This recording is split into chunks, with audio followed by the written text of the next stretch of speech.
Today I ducked up by nearly killing myself with a french fry. Yesterday I was at work chowing down on some chili cheese fries. I'm about halfway through when I get this feeling like something is stuck in my throat, like when you swallow a big pill. I try coughing, still there. I drink water, still there. It starts to get worse, and it feels like it's trying to work itself back up. So I cough some more, nothing. So I figure it will be alright, and it will go away in due time. So I go about my business, and as I'm talking to people it feels like something is working its way back up my throat, and it's about to make me throw up. I also notice I can't say more than about 5 words before I go hoarse. So I'm getting a little weirded out, but nothing too alarming yet. About 3 hours into this, and my neck starts hurting.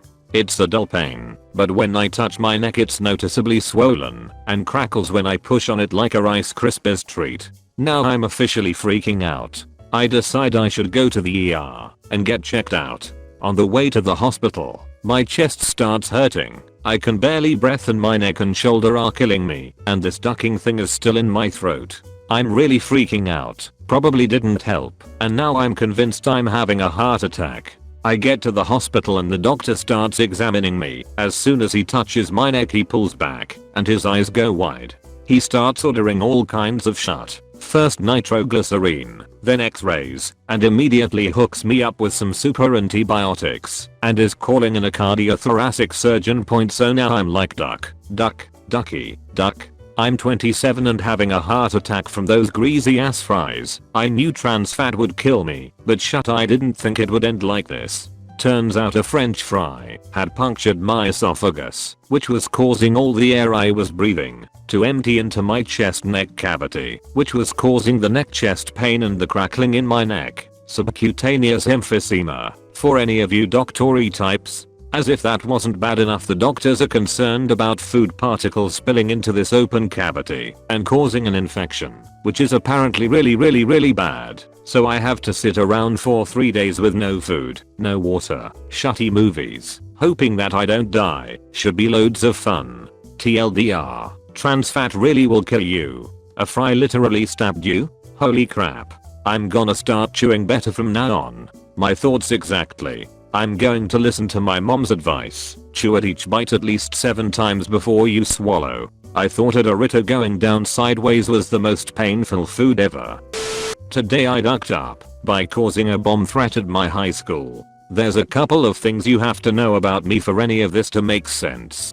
Firstly, I went to a small rural high school where everybody knows everybody, and there's very little protocol for anything out of the ordinary. Secondly, I had recently had some heart problems, so I had been wearing a heart monitor that alerted me when my heart was beating irregularly. Thirdly, I'm a classic good girl who had never broken a rule in my life. In fact, until that fateful day I didn't even know where the principal's office was. So here's what happened. For my physics class, I had to complete a project called the Egg Drop Project. I'm pretty sure this is a common assignment for basic physics classes, but in case any of you don't know what it is, allow me to explain. Basically the idea is to drop an egg onto the ground from 20 feet up without the egg breaking. Some people build complicated contraptions, while some people just wrap the egg in bubble wrap and let that sucker fall. I decided to put my egg into a small box, fill the box with cotton balls, and close the box with duct tape. Now, my physics class was my last class of the day, so I decided to just set it inside the classroom, put my name on it, and come back for it later.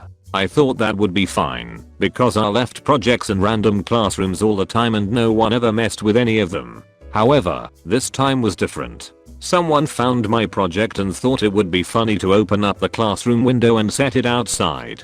I guess they thought that I would walk into the classroom, freak out because I couldn't find it, and then we'd all have a good old laugh about it. Wrong. So wrong. Apparently a student was arriving late to school and noticed a small cardboard box just chilling outside of the building and decided to go tell the main office about it. So there I was, minding my own business, sitting in my 4th hour class, when a rushed, slightly panicked announcement came over the loudspeaker. They called my name and asked me to come to the office. Immediately, I was already freaked out because I had never been called to the office before. but honestly I just assumed I had forgotten something at home that my mom was dropping off. When I got to the main office, all of the secretaries were just staring at me. They all looked oddly pale and they were not saying anything at all. I asked them if I had a package or something, and one of them just pointed to the principal's office and told me that they were expecting me. Okay, weird. I was getting really nervous, but I didn't want to ask questions, so I just went in anyway. I entered the room and there was my principal, my vice principal, and my egg drop project just sitting on the desk. I sat down across from them, and I honestly didn't know what to think. The feeling in the room was so tense. No one said anything for so long, and just when I couldn't take it anymore, the principal said, "This was found by a student outside of the physics classroom. It has your name on it. We have called the police and they're on their way. We need you to tell us right now, is this a bomb?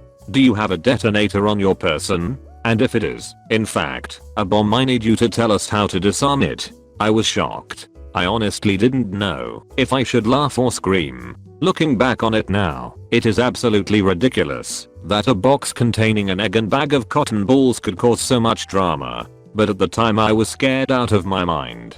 I was getting ready to explain everything and apologize when the worst possible thing that could have ever happened actually happened. Beep beep. My heart monitor. It had registered my nervousness and increased heart rate. It was dead silent in that room except for the sound of that beeping. All three of us just stared at each other, not moving, not even breathing. It started slowly and quietly, every second getting louder and faster until it actually sounded like a full-out action movie explosion countdown. The two grown men in front of me began to panic. One of them grabbed the intercom system and screamed, "Everybody get down, we've got a bomb in the building." The other one grabbed the box and kind of just ran around the room with it. Meanwhile, I was yelling at them trying to explain that it wasn't a bomb and the beeping wasn't me trying to set it off. The whole thing probably only lasted 10 seconds, maybe less. But the panic in the room, mixed with the screams from the secretaries outside, made it feel like everything was in slow motion.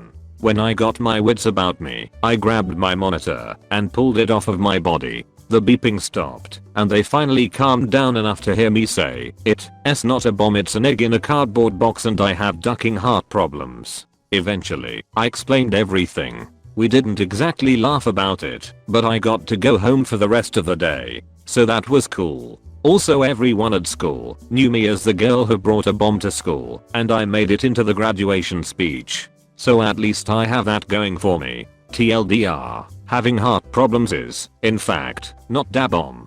I would pay money to see that assuming middle-aged man run out of the building with the egg in the box like a goddamned hero. I got it, guys, I'll save us all. Today I ducked up by giving a homeless man about $500. So I'm inspired by someone else's TIFU about giving a homeless man money. I too have a story from a couple years back where I ducked up. I was in college, and it was my junior year. I owned this really cool car that I had purchased in cash, but in order to get the cash, I borrowed part of the money from family friends. Every month I would pay back some of the loaned money, about $200 per month, and, per the rules of the contract, I would bring that money in cash and visit with them. So one afternoon, when I didn't have class, I went to go run some errands and pay off these fine folks. I needed gas, so I went to a gas station to fill up. I saw a beggar next to the entrance of the convenience store, and I thought it would be good to get him something to eat and drink. So while my car is filling up, I go inside and purchase a Coke and sandwich. When I exit the convenience store to bring the food to the guy, he's gone. I looked around, but he had left. A little disappointed, I get in my car and toss the grocery bag into the passenger seat. I figured I could give it to someone else. I had some extra money from working and figured I would give these family friends to car payments. So I withdrew $500, which was enough for 2 car payments and some extra cash for stuff that has to be paid for in cash. That cash was given to me by the bank in a white envelope. I tossed the envelope into the passenger seat next to me. So I pull up to an intersection and perfect, another homeless beggar. So I honk my horn and he comes over to my car. My light turns green, so I tell him God bless and hand him the lunch and go on my way. I glance over at the passenger seat and realizes the money is gone and perfectly timed. I look into my side view mirror to see the guy pulling the envelope out of the grocery bag. I had tossed the envelope into the lunch bag. So I quickly U-turn and park my car across from the intersection and run over to him. He's already counting the money, sees me, and starts running. So here I'm chasing a homeless man for money and yelling at him. I feel terrible, but I've got to have that money, so I chase him for a couple blocks and finally tackle him in the median of another intersection. So people are getting out of their cars and shut and trying to see what is going on, and I'm on top of this old man saying, "Give me my money. I didn't mean to give it to you," and he starts crying. So then all these people start pulling me off of him, and the homeless guy is saying I gave him money and then changed my mind. I look like a total duck, but I try explaining my situation and this woman is calling the police, but I see my envelope in the guy's hand, and so I quickly grabbed it. Some guy tried to grab hold of me, but I kind of sort of hit him and ran. I ran like hell back to my car and took off, but it just looked like I had just assaulted people. I ended up driving around for an hour to get my wits and go to pay off my car. I never heard from the police.